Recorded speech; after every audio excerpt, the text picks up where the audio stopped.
seja muito bem-vindo ao Ação Sustentável, o seu programa de sustentabilidade que traz novidades e soluções que precisam ser debatidas para mudar a imagem do agro com fatos, provando que a prática sustentável já é uma realidade tanto no campo quanto em diferentes segmentos do agronegócio. No programa de hoje eu converso com um advogado, especialista em direito tributário, Paulo Vaz. Ele é da VBSO Advogados, grande parceiro, grande nome. Nós vamos falar sobre a tributação no agronegócio, te interessa? No quadro Ideia Sustentável, vamos conhecer o legado das águas, criado para aproximar o setor agrícola de cana-de-açúcar e iniciativas da conservação da natureza. O Ação Sustentável começa agora.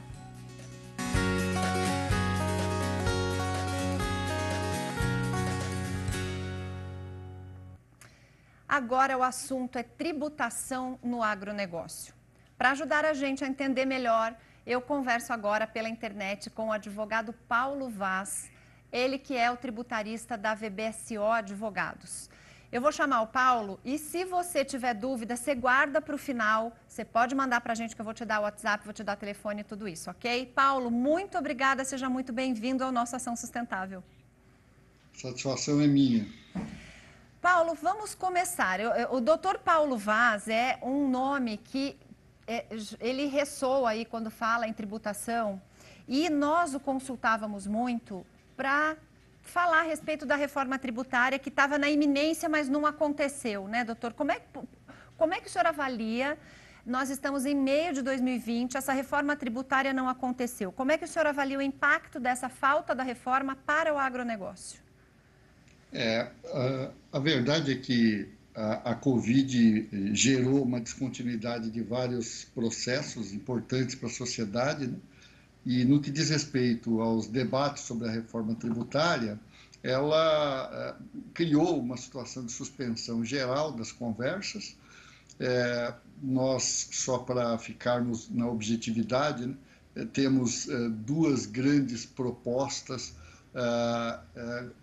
patrocinadas pelos líderes de cada uma das casas do Congresso, né? Nós temos uma proposta de emenda constitucional patrocinada pelo Senado e outra pela Câmara dos Deputados, respectivamente nas pessoas do senador Alcolumbre e Rodrigo Maia, o deputado Rodrigo Maia. Essas duas propostas, elas, em essência, faziam uma reformulação geral do sistema tributário, extinguindo vários tributos, procurando, além de diminuir o número, mudar a forma de coleta, com uma centralização maior e uma partição feita a partir de alguns critérios. Para o nosso produtor rural aqui entender, para ficar mais fácil, essa diminuição, não haveria uma diminuição na carga tributária, mas no número de impostos e uma simplificação da forma de declaração, é isso? Exatamente. A princípio, o impacto que haveria seria na forma da diminuição de obrigações acessórias, na racionalização do sistema, o que em si seria um ganho. Mas a reforma não traz alterações significativas, para não dizer, o objetivo não é esse, em termos de carga tributária. Nós temos que lembrar que o Brasil é um dos países com a maior proporção entre carga tributária e PIB. A gente atinge patamares entre 32% e 35% nos últimos 10 anos, então a gente pode dizer que é uma constância isso. Esse patamar é um patamar elevado quando comparado com o patamar de outros países e considerado o fato de que o serviço público e a contrapartida que o Estado devolve para a sociedade é muito inferior àqueles países que têm uma carga semelhante. Então, nesse sentido, a gente não pode dizer que tem nenhuma melhoria.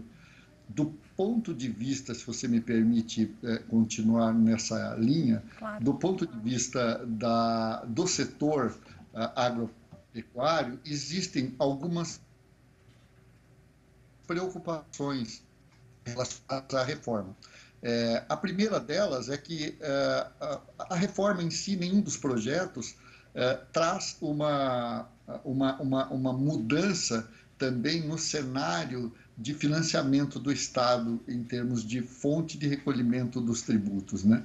Os tributos sobre o consumo, se considerarmos os recolhimentos do município, do Estado e da União, eles montam aproximadamente 50% do total arrecadado. Tributos sobre a renda têm uma contribuição aproximada de 20% a 20 e poucos por cento. E o restante fica diluído entre tributos sobre o patrimônio e congêneres. Doutor, deixa eu só ir traduzindo aqui para o nosso produtor, porque a ideia é que a gente faça com que todo mundo fique na mesma página. Ao que me parece, não sou tributarista, mas a coisa está invertida. Se nós estamos tributando o consumo, o pobre, o rico, o miserável paga a mesma coisa. Compro lá uma caixinha de café, o tributo em cima do café é o mesmo para o pobre, para o rico e para o milionário. E se eu estou tributando a renda só em 20%, mais ou menos, né? Eu deveria... Aí é que vai haver a diferenciação entre o que o rico paga e o que o pobre paga. Não devia ser o contrário isso?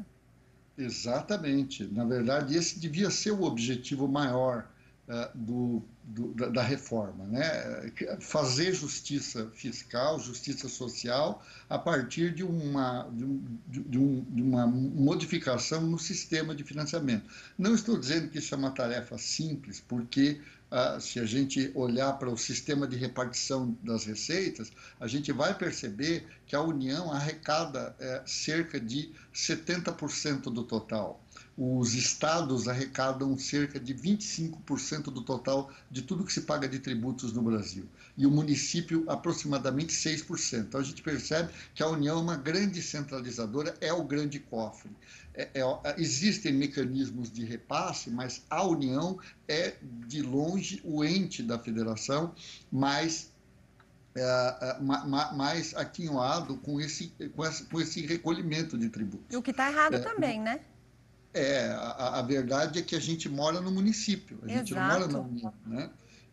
E aí as próprias pretensões de avanço esbarram na dificuldade que estados e municípios têm de vislumbrar o impacto para eles da mudança desse processo, né? Quer dizer, hoje em dia, apesar de haver essa desproporção, se sabe com a vivência o quanto o estado e o município precisam para viver.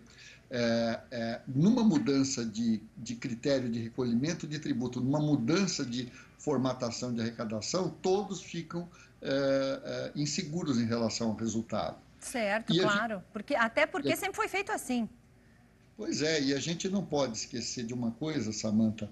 A reforma tributária é um tema que surgiu com a promulgação da própria Constituição. Nós tivemos a Constituição atual promulgada em 1988, logo depois, mais ou menos em 1992, 93, já se estavam discutindo alternativas para reformular o Estado em termos de coleta e arrecadação de tributos, uma reforma tributária, tentando fazer com que o sistema de tributação do consumo fosse, se não totalmente federalizado, pelo menos mudasse seu critério, fazendo com que se recolhesse o ICMS, por exemplo, que é o maior tributo sobre o consumo individualmente considerado no Brasil, arrecadado para o destino e não para a origem como é hoje.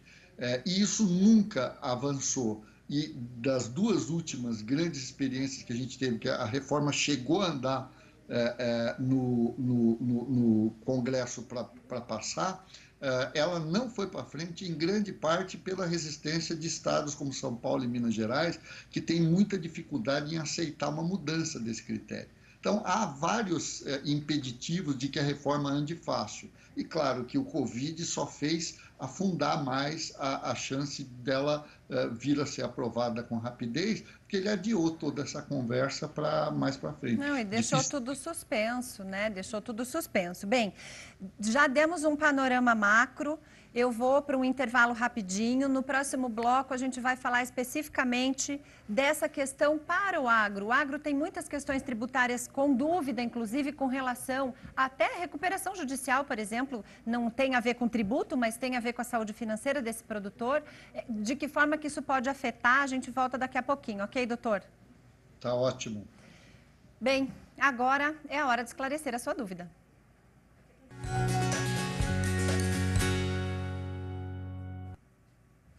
Bem, então, já que a gente está falando aqui a respeito de crédito, a respeito de pagamento, a respeito de tributo, vem aí uma pergunta que fala bastante a respeito desta nova lei, que foi a MP do Agro, que foi aprovada e virou uma nova lei que dá muita diferença à obtenção de crédito pelo produtor.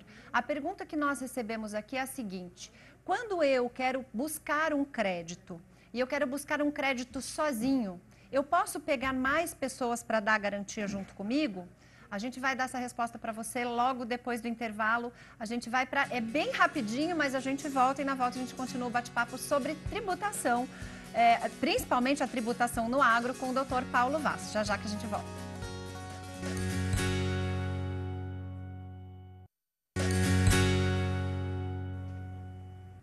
Estamos de volta com a Ação Sustentável e no primeiro bloco a gente deixou aqui em aberto a questão sobre a garantia. Se eu vou tomar um empréstimo sozinho, eu posso dar uma garantia coletiva?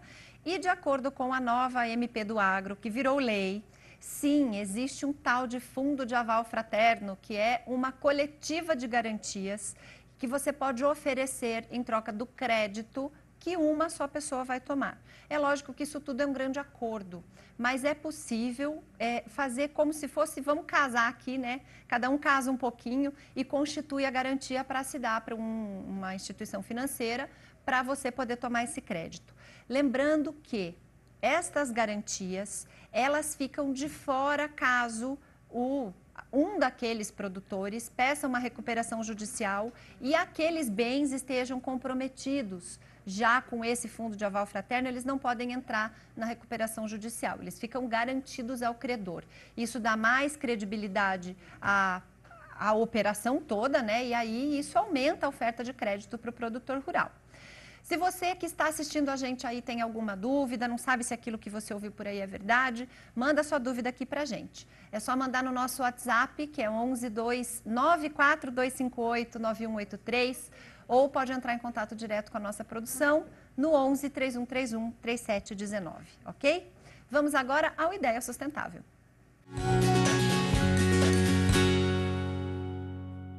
Você já ouviu falar em legado das águas? Em 2012, um grupo empresarial abriu as portas do maior remanescente de Mata Atlântica do Brasil, o Complexo de Paranapiacaba. A ideia é aproximar o setor agrícola e iniciativas para a conservação da natureza. O Legado das Águas mantém vários projetos no Vale do Ribeira, no interior de São Paulo, para incentivar o desenvolvimento da região. O Davi Canassi, diretor do Legado das Águas. Davi, obrigada pela entrevista. O Legado é uma empresa, não é um projeto? Isso, o Legado é uma empresa que já tem 8 anos, ela está sediada lá no Vale do Ribeira, um território de 31 mil hectares, e lá nós desenvolvemos projetos tanto de produção de mudas nativas da Mata Atlântica e reflorestamento, fazemos compensações ambientais de reserva legal para produtores rurais e fomentamos o ecoturismo. E dentro desse conceito do ecoturismo que nós procuramos parceiros para desenvolver tanto as cidades como os produtores da região. Por que vocês escolheram o Vale do Ribeira? A Votorantim tem terras no Vale do Ribeira desde 1940. Há 8 anos atrás, nós estudamos o território e verificamos a possibilidade de transformar ele numa reserva privada, onde a ideia é que essa reserva, que é um negócio da Votorantim, vai gerar recursos para se manter. E para que isso aconteça, é importante que nós tenhamos parceiros locais.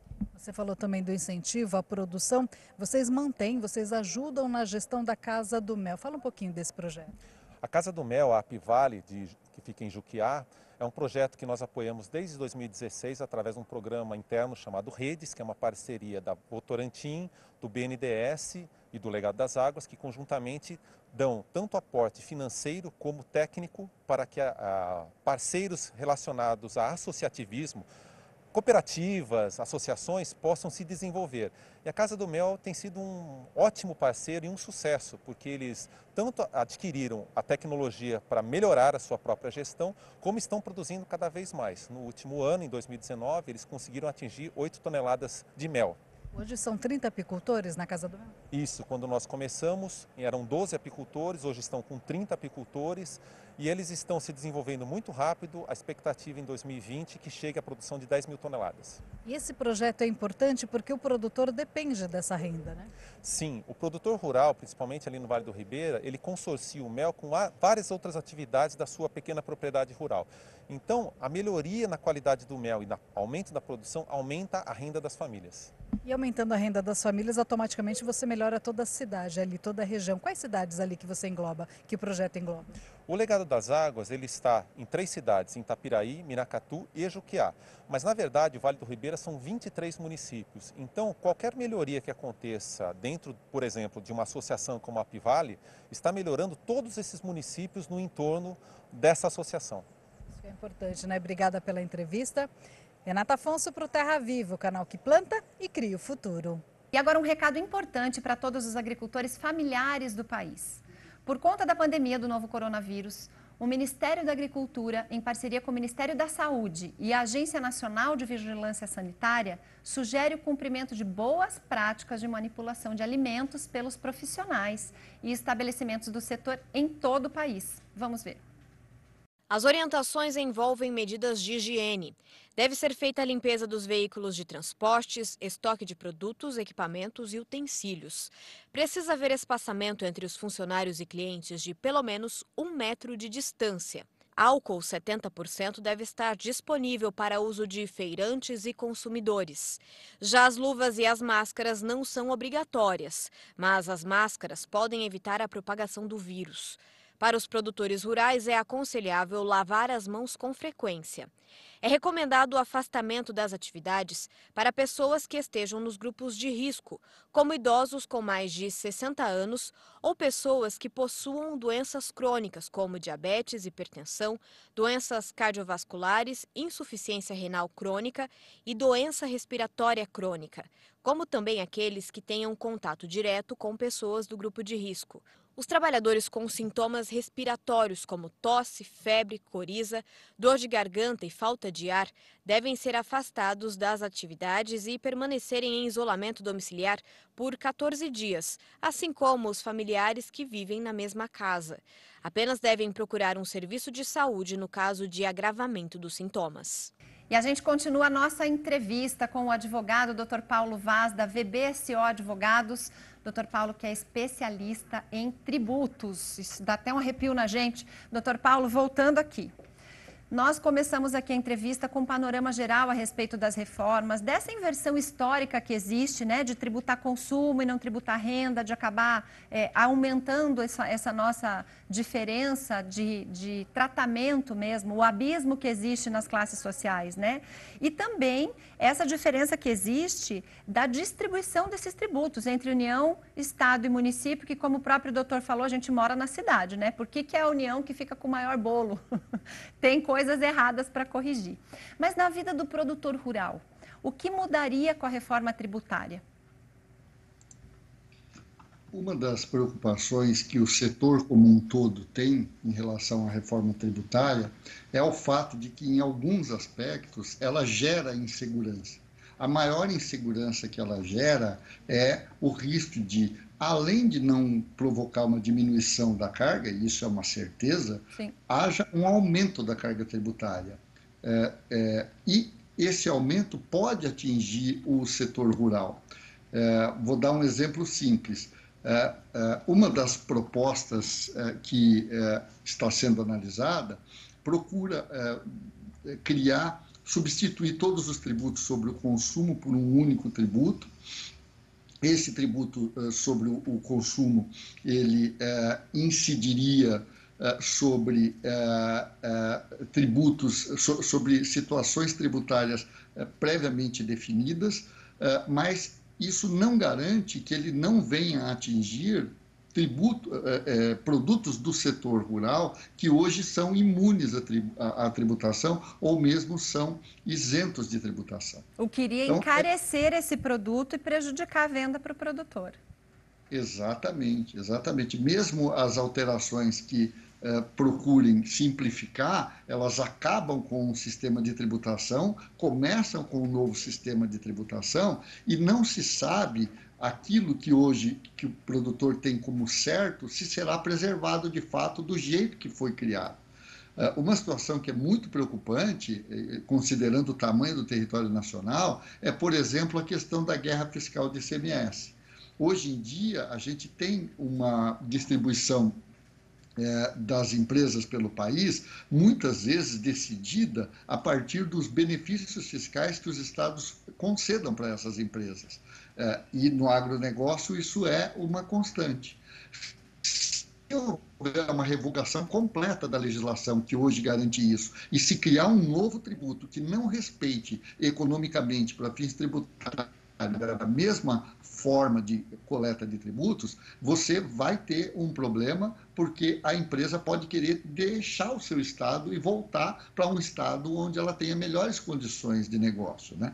Muitas vezes ela foi para esse estado mais distante, ou para essa localidade nesse estado mais distante, por conta atraída por benefícios. Se você acabar com os benefícios e não garantir que vá haver uma compensação na tributação daqueles produtos para justificar a permanência da empresa naquele local, é capaz dela desistir da atividade lá e voltar para São Paulo. Então, tudo isso ainda estava em discussão quando a Covid veio e pôs um fim ao debate. Não, e isso é muito arriscado num Brasil continental, porque nós temos aí áreas que são muito distantes. Vamos falar do norte do país, o que aqui em São Paulo, no Paraná, em Santa Catarina, as nossas distâncias de 100, 150 quilômetros são pequenas. Lá em cima, partindo do Mato Grosso ali, a gente tem distâncias gigantescas que muitas vezes eram compensadas por algum tipo de incentivo e que, se houver um regramento geral nesse sentido, a gente vai acabar com esse tipo de coisa. Quer dizer, talvez a gente condene mais ainda a parte não desenvolvida do país a continuar não desenvolvida. Exatamente, eu diria que nós nos arraigamos tanto na nossa confusão tributária que nos livrar dela não é uma tarefa simples, afeta muita gente, você corre o risco de vitimar muitos negócios com a inviabilidade, impondo uma onerosidade excessiva com o novo padrão de tributação que se pretende instituir, e essa insegurança, hoje em dia, o setor não está disposto a aceitar. O setor, daquilo que a gente convive com os clientes, ele entende a necessidade da gente democratizar a arrecadação tributária naquela linha, Samanta, que você mencionou, que é a de tributar mais a renda e menos o consumo. O setor apoia todas essas iniciativas de modernização, mas o setor quer que a reforma respeite as características do agronegócio, que é responsável por uma grande parte das divisas que entram no país na forma de exportação e responde aproximadamente por quase 1/4 do PIB brasileiro. Quer dizer, nós não podemos ignorar essas circunstâncias e sair fazendo a reforma, copiando modelos prontos, sem ouvir todos os setores da sociedade, né? Não tem condição. É o agro que é o superávit da balança comercial há muito, muito tempo, né? De repente, a gente aí acaba fazendo uma reforma às avessas. Se negociar, se o setor negociar algumas regras especiais para o próprio setor e uma regra de transição muito conhecida, com as regras muito claras, há forma da gente conseguir chegar nesse resultado, na sua opinião, doutor Paulo? Eu acho que há forma, sim, mas a negociação ela tem que passar por uma visão mais profunda do que a reforma. Vou te dar um exemplo bem simples. Hoje em dia a gente tem um tributo que chama IPI, ele é um tributo que incide sobre produtos industrializados. Num dos projetos de reforma, nos dois projetos de reforma, esse tributo, como outros, é extinto, e há a criação do IBS, que é o Imposto de Bens e Serviços. Ele entraria, entre aspas, no lugar do ICMS, do PIS, da COFINS, e o IPI ele daria lugar a uma coisa que se chamaria de imposto seletivo. Pois bem, esse imposto seletivo, ele não, diferentemente do IPI, que pelo próprio nome já diz que ele deve incidir sobre produtos industrializados e importados, ele poderia passar a incidir sobre produtos in natura. Você não pode aprovar um texto de reforma que já não traga uma salvaguarda contra isso, porque senão você vai acabar criando tributação para o setor aonde hoje não há. Nossa, é um risco gigantesco, gigantesco. Bem, rezemos para que a Covid nos dê uma folga, para que a gente saia dessa quarentena, que o Congresso volte a trabalhar e que a gente possa discutir abertamente essa reforma, né, doutor? Eu agradeço muito a sua participação. Quero deixar os parabéns. Doutor Paulo é a única pessoa que faz eu conseguir entender direito tributário. E a VBSO está de parabéns, porque está sempre à frente aí dessas discussões. Obrigada, viu, doutor? Muito obrigado, Samantha. Ficamos à disposição. Boa sorte para você e seu programa. Muito obrigada. Bem, o Ação Sustentável fica por aqui, falando desse assunto indigesto. Se você quiser rever o conteúdo desse programa, é só acessar nossa página na internet, www.tvterraviva.com.br, ou no aplicativo do canal, disponível lá no Google Play e também na Apple Store. Muito obrigada pela sua companhia e até o próximo programa.